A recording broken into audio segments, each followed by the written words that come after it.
Katie Anna, thanks again for joining us here on GMA. The time now is 6:11.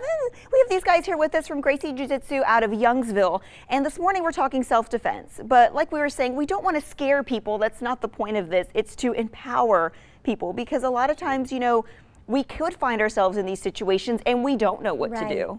Yeah. So one of the ones we're going to talk about this morning, we talked about the pin a little bit earlier, and we'll get that up online so that you guys can see that. The wrist grab, because it's pretty common, right? Yeah, you know, and when we're talking about, you know, not always will we be talking about, you know, worst case scenarios when it hits the ground, but could be something simple as a wrist grab for you or your kid with a potential kidnapping situation. You know, and one thing is your wrists, your arms. So, so if you grab me, if I grab you one hand or two hand, what would you think about doing? Pull. Pull back, kind of that fight or flight response.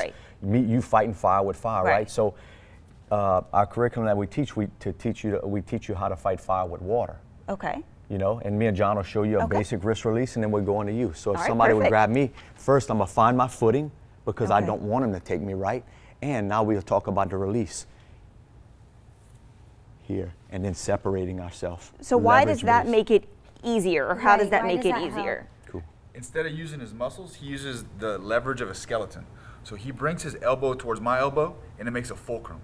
Okay. The human hand has a weakness, and it's between the thumb and the index finger. Okay. So as his hand gets closer to those points, it gets weaker, weaker, weaker.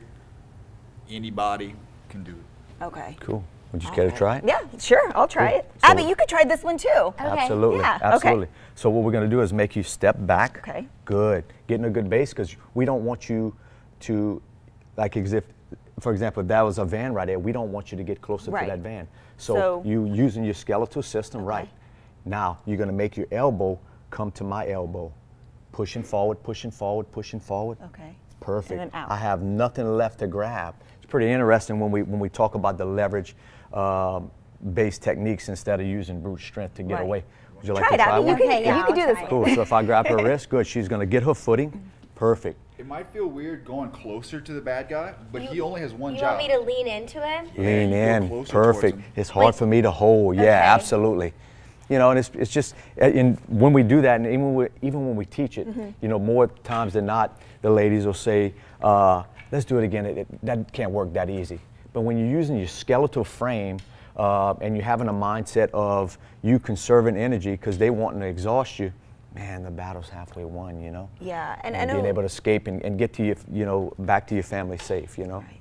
And I know that's a lot, and I think we're going to touch on this in our next half hour, is we're all distracted all the time, whether it's cell phones or whatever. Kids. But when you have kids. So that's another thing. I know that, you know, Abby, you deal with kids because you nanny. I have kids. So, you know, we're going to talk a little bit about that and how you can get yourselves out of situations. Absolutely. When you do have your family with you. But right now, we're going to head on over to Daniel Phillips for a look at the forecast. Good morning, Daniel.